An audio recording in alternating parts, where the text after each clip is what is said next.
नमस्कार दोस्तों, आज हम आपको गोवर्धन पे सुनी जाने वाली कहानी सुनाने जा रहे हैं। साथ ही सुनेंगे दूसरी ठाकुर जी की कहानी। तो चलिए कहानी शुरू करते हैं। आज के दिन गोबर भगवान की आकृति बनाकर उनकी पूजा की जाती है। उन्हें 56 प्रकार का भोग चढ़ाया जाता है।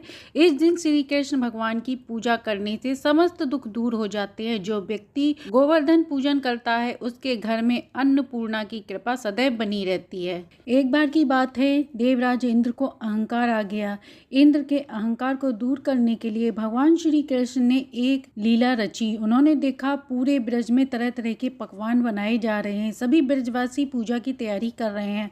भगवान श्री कृष्ण ने अपनी माता से पूछा, माता ये सब किस चीज की तैयारी हो रही है? मैया यशोदा बोली, कान्हा हम सब देवराज इंद्र की पूजा की तैयारी कर रहे हैं। तब श्री कृष्ण जी ने पूछा, मैया हम सब इंद्र की पूजा क्यों करते हैं? मैया ने कहा, हम इंद्र की पूजा उनकी प्रसन्नता के लिए करते हैं।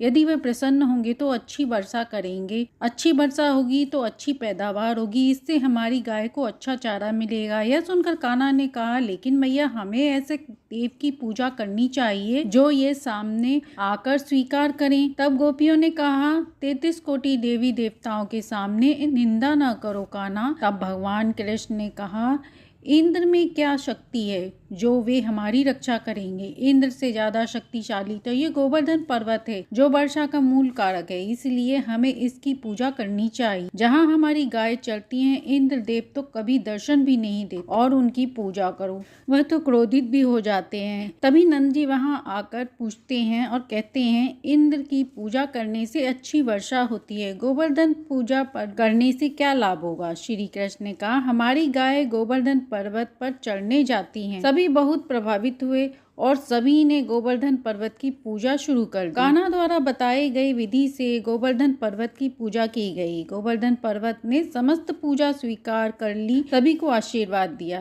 तभी वहां नारद जी आए व उन्होंने यह समाचार मिला तो वह इंद्र के पास पहुंचे और कहा, आप स्वर्ग का सुख ले रहे हैं और उधर ब्रज में आपकी पूजा समाप्त कर गोवर्धन पूजा शुरू हो गई है। अब यह सुन कर इंद्र को क्रोध आ गया। इसी अपमान के कारण उन्होंने जो रोकी वर्षा शुरू कर दी। सभी भयभीत होकर कृष्ण के पास गए। कृष्ण जी ने गोवर्धन पर्वत की शरण में जाने को कहा। तब सभी लोग अपनी गाय के साथ गोवर्धन पर्वत पर विराजमान हो गए। वहां श्री कृष्ण ने अपनी कनिष्ठ उंगली से गोवर्धन पर्वत को उठा लिया। यह देख इंद्र ने मूसलाधार वर्षा शुरू कर दी। श्री कृष्ण ने सुदर्शन चक्र को आदेश दिया कि वह वर्षा की गति को नियंत्रित करे और शेषनाग को कहा कि पानी को इधर आने से रोके। 7 दिन लगातार बारिश हुई। सभी ब्रजवासी गोवर्धन पर्वत की छाया में सुखपूर्वक रहे। इंद्र को समझ आ गया कि उनका मुकाबला करने वाला कोई साधारण नहीं है। तभी ब्रह्मा जी प्रकट हुए और कहा, हे इंद्र, आप जिस बालक को परास्त करने की कोशिश कर रहे हैं वह भगवान श्री हरि है, वह पुरुषोत्तम नारायण है।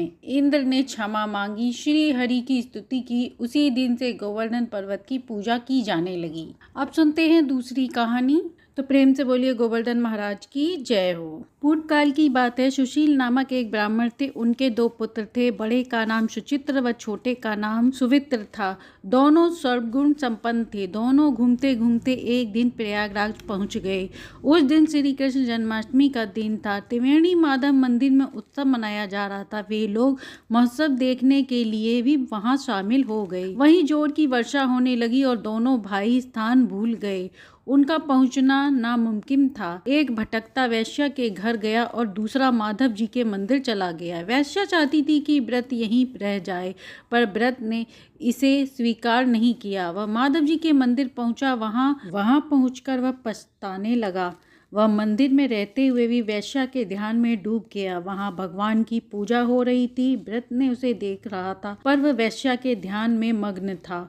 वह वहां की पूजा पाठ आदि को सुनते हुए भी अनदेखा कर रहा था। इधर वैश्यालय में व्रत पश्चाताप की अग्नि में जल रहा था। वह सोच रहा था कि आज भैया के पुण्य उजागर होंगे। वो जन्माष्टमी के दिन प्रयाग में भगवान माधव का दर्शन कर रहा है। इस समय वह प्रभु को अर्घ्य दे रहा होगा। वह भगवान की आरती दर्शन कर रहा होगा। मुझे तो धिक्कार है जो मैं इस वैश्या के घर आ पड़ा। आज मुझे एक एक युग बड़ा मालूम हो रहा है। देखो तो मुझे प्रयाग जैसे स्थान पर आकर भी घोर युग में फंस गया। इस तरह दोनों की रात बीत गई। प्रातःकाल दोनों उठकर परस्पर मिलने चले गए। दोनों पास आए ही थे कि आकाश से बिजली गिरी और दोनों की क्षण भर में मृत्यु हो गई। तभी वहां 3 यमदूत व 2 विष्णुदूत आ गए। यमदूत ने 2 लोगों को पकड़ा और देवदूतों ने व्रत को। दोनों लोग चलने लगे। व्रत घबराया और बोला, आप तो अन्याय कर रहे हैं। कल तो हम समान थे, पर आज की रात में वैश्या के घर रहा और यह व्रत मेरा छोटा भाई माधव जी के मंदिर में रहा।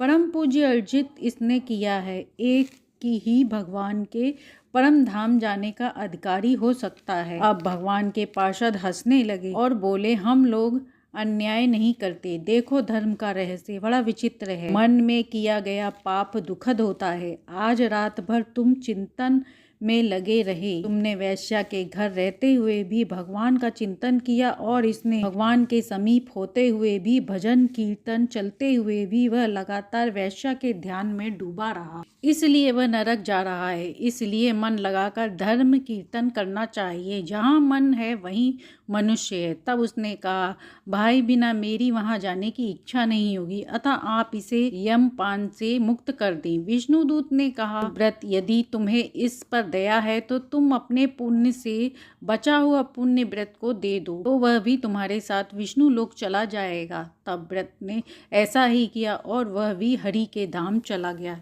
तो ये थी गोवर्धन पे सुनी जाने वाली 2 कहानी। कहानी अच्छी लगी हो तो लाइक एंड सब्सक्राइब करें।